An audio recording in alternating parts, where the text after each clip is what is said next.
অপমানিত করেছেন, আমাদের ভাইদের ব্যবসা নষ্ট করে দিয়েছে, মাছের ঘের নষ্ট করা হয়েছে, আমাদের ভাইদের বাড়িগুলোকে বুলডোজার দিয়ে মাসিদের মিটিয়ে দেওয়া হয়েছে। এরপরে আমাদের জুলুম যে আমরা ঘরে শুনতে পারিনি, যে আমরা মামলার পর মামলা, হামলার পর হামলা, জেলখানা ছাড়া আমাদের কোনো ব্যবস্থা ছিল না। এত কিছু করার পরেও আওয়ামী লীগ 15 বছরে আমাদের যে বৈষম্য, সে বৈষম্য রয়ে গেল। আমরা যে জন্য দেশ শান্তি দিলাম তা মোটেও হলো না। এখানে একদলীয় শাসন কায়েম করা হলো, সকল পত্রিকাগুলো বন্ধ করে দিয়ে সরকারের গুণগান গাওয়ার জন্য 2টা পত্রিকা রাখা হলো। নির্দিষ্টভাবে দেশের সেনাবাহিনীকে, বিশ্ববিদ্যালয় শিক্ষকদেরকে, বিচারপতিদেরকে পর্যন্ত বাকশালের সদস্য হতে বাধ্য করা হয়। এবং এইভাবে করে আজকে পর্যন্ত সময় আমার বিস্তারিত আপনার বলা এখন সময় নেই, কোনো সময় আসলে বলি। 54টি বছর চলে গেল, আমরা সে শান্তি আর চোখে দেখে নেই, বৈষম্য থেকেই গেল।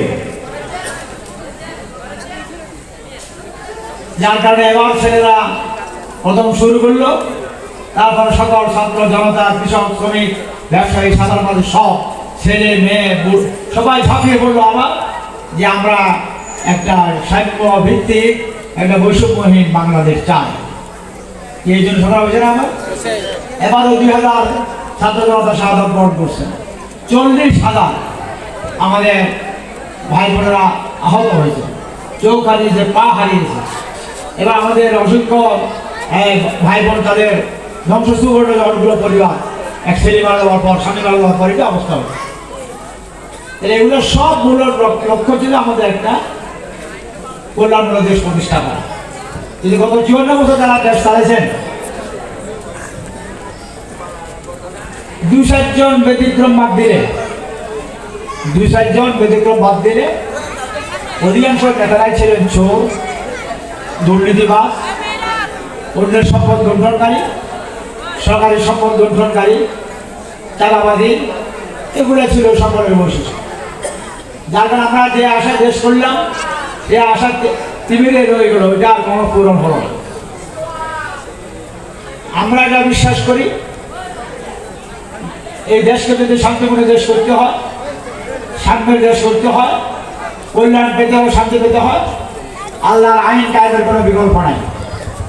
যতদিন আল্লাহর আইন কায়েম না হবে, ততদিন পর্যন্ত এখানে সত্যিকার অর্থে শান্তি প্রতিষ্ঠিত হবে না।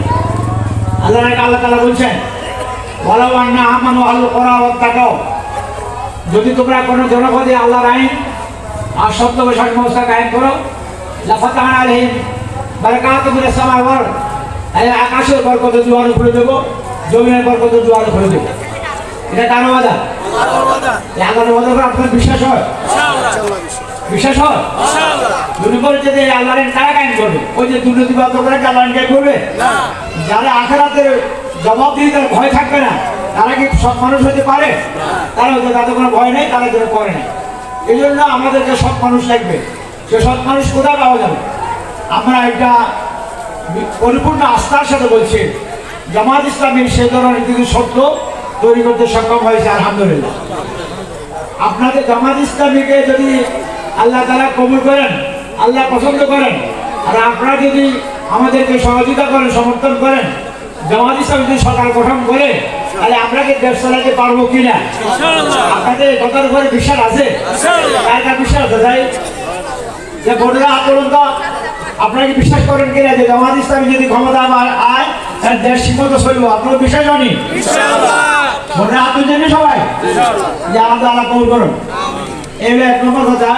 তাহলে আমাদের সব লোক ছাড়া আমরা শান্তি আর পাবো না। আমরা এই জন্য বলছি, আমরা অনেক মার্কা দেখেছি, আমরা নৌকা দেখেছি, লাঙ্গল দেখেছি, ধানসি দেখছি, অনেক মার্কা দেখছি। সবাই তো দেশ চালাইছে, আমাদের সাথে পরিচিত, আর আমরাও পরিচিত। আমরা হঠাৎ করে এখানে নামে আসি নাই। এটা একটু আগে আমার কথা বলছেন। আমরা 2 জন মন্ত্রী ছিলেন 2001 সালে, আমাদের 18 এমপি ছিলেন। আমি তখন জেলা আমির ছিলাম, এখন আমি কেন্দ্রীয় কমিটিতে আছি। আমরা জেলা উপজেলা বিভিন্ন পর্যায়ে নেতৃবৃন্দ আমাদের ছিলেন। আওয়ামী লীগ গত 15 বছরে আমাদের অনেক জন নির্যাতন করেছে, আমাদের জাতীয় 11 জন নেতাকে শহীদ করেছেন, আমাদের অসংখ্য ভাই বোনকে শহীদ করেছেন, আমাদের বোনকে জেলখানা করেছেন, আমাদের বোনদেরকে অপমানিত করেছেন, আমাদের ভাইদের ব্যবসা নষ্ট করে দিয়েছে, মাছের ঘের নষ্ট করা হয়েছে, আমাদের ভাই আমাদের বাড়িগুলোকে বুলডোজার দিয়ে মাসিদের মিটিয়ে দেওয়া হয়েছে। এরপরে আমাদের উপরে জুলুম যে আমরা ঘরে শুনতে পারিনি, যে আমরা মামলার পর মামলা, হামলার পর হামলা, জেল খানা ছাড়া আমাদের কোনো ব্যবস্থা ছিল না। এত কিছু করার পরেও আওয়ামী লীগ 15 বছরে আমাদের বিরুদ্ধে 1 কোটি টাকা দুর্নীতি প্রমাণ করতে সক্ষম হয়নি। ঠিক না ম্যাডাম? তাহলে আমরা যে পাস করা না ফেল করা, কথা বলেন না কেন? খালি পাসটা আমরা গোল্ডেনে প্লাস পাই। আপনারা এখন কি পাস করা লোকের পক্ষে থাকবেন না ফেল করা লোকের পক্ষে থাকবেন? বুদ্ধিমানের এখন পক্ষে থাকেন, পক্ষে থাকবেন না কেন? থাকবেন তো আবার ইনশাল্লাহ। তাহলে আমাদেরকে আর আমাদের আমরা মনে করি, বিশ্বাস করি, আমরা যদি আল্লাহ তাআলা আমাদের কবুল করেন, পছন্দ করেন, আপনারা যদি আমাদের সমর্থন দেন, প্রত্যেকটা নাগরিকের 6টা মৌলিক অধিকারের আমরা নিশ্চয় পাবো ইনশাআল্লাহ।